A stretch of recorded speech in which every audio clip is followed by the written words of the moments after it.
The fire started cooking early this morning. It spread very fast, and by the time firefighters got on the scene, it was way too late to stop. One of the main jobs here was keeping the fire from spreading to the historic Hollywood Theater, which is only a narrow alley away. It's a terrible sight to see.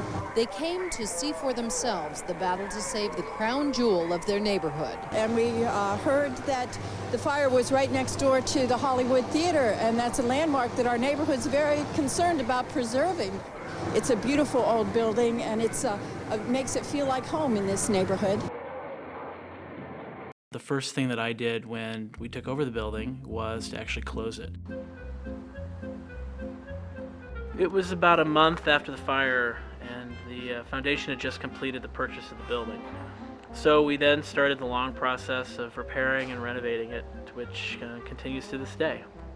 The theater is obviously still a work in progress, but now it's a place where people want to come again.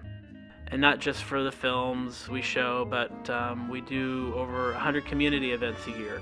It's a real community gathering space again, just like it used to be. You know, if I could find a sugar daddy, I'd take him over there and say, look at this building and let's bring it back to its glory.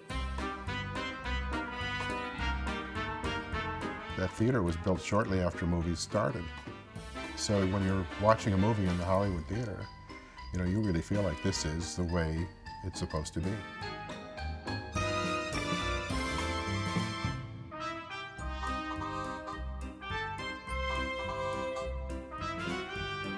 Romance, basically. It's a romantic building. Old buildings are romantic to me, and they remind me of how things used to be. We have a lot of people who come in who had their very first dates there. A lot of people who, after seeing a movie, went out and they got engaged. We have people who remember coming in to see 2001 and dropping acid. We have a lot of those people. One of the movies that I went to see, and it was just about the time that it premiered, was Space Odyssey 2001. And I think I was actually one of the few people in the audience that wasn't stoned when I saw it.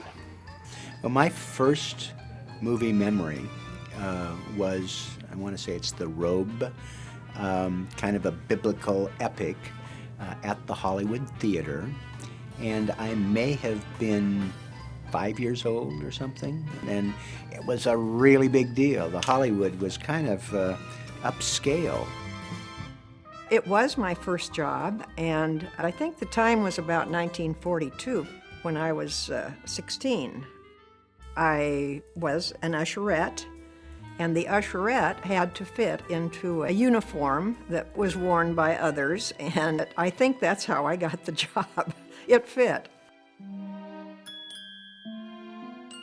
I have a theory about theaters.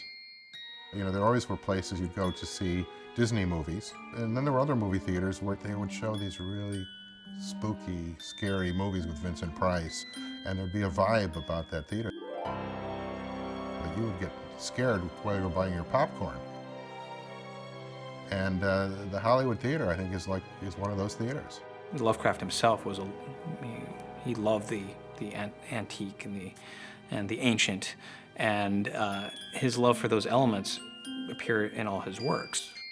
So I can't think of a more perfect venue than the Hollywood Theater in Portland.